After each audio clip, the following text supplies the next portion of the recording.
বাম আমলের ধারা তৃণমূল সরকারের আমলেও অব্যাহত। ক্যাম্পাসকে রাজনীতি মুক্ত করার পক্ষে শিক্ষাবিদরা বারবার সওয়াল করে গেলেও এখনও কলেজ পরিচালন সমিতির মাথায় বসে রয়েছেন শাসক দলের মন্ত্রী, বিধায়ক, সাংসদরা। তালিকায় রয়েছেন খোদ শিক্ষামন্ত্রীও।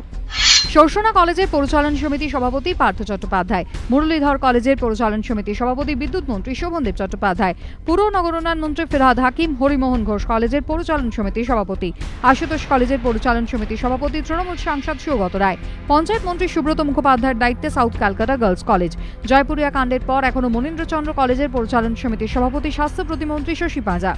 নববালিগঞ্জ কলেজের পরিচালন সমিতির মাথাতেও রয়েছেন আরেক মন্ত্রী জাভেদ খান, ইস্ট ক্যালকাটা গার্লস কলেজের পরিচালন সমিতির সভাপতি তৃণমূল বিধায়ক সুজিত বসু। যদিও এ নিয়ে বাম আমলের দিকে আঙুল তুলে শিক্ষামন্ত্রীর সাফাই, রাতারাতি এই ছবি পরিবর্তন করা সম্ভব নয়। 40 বছর ধরে যা হয়ে এসছে সেটা একদিনে 5 বছরে 5 মাসের হবে না। আইনগুলোও পরিবর্তন করতে হবে। আইনের ক্ষেত্রেও বলা আছে যে জনপ্রতিনিধিরা হতে পারবে। আইনের পরিবর্তন করাটা জরুরি, আলোচনা করব। শিক্ষাবিদদের একাংশের মতে সরকার যে এই অবস্থান থেকে এখন সরছে না তার প্রমাণ মিলেছে জয়পুরিয়া কলেজের ক্ষেত্রেই, যেখানে পরিচালন সমিতির পদ থেকে শশী পাঁজাকে সরিয়ে তার জায়গায় আনা হয়েছে তৃণমূল সাংসদ সুদীপ বন্দ্যোপাধ্যায়কে।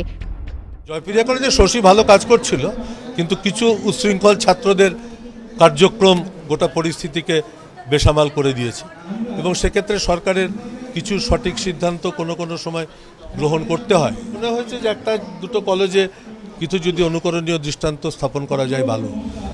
কিন্তু রাজনীতিকরা যদি পরিচালন সমিতির পদে বসে থাকেন তাহলে কি শিক্ষা প্রতিষ্ঠানকে রাজনীতিমুক্ত করা সম্ভব? শিক্ষাবিদদের অনেকেই কিন্তু এই প্রশ্ন তুলছেন।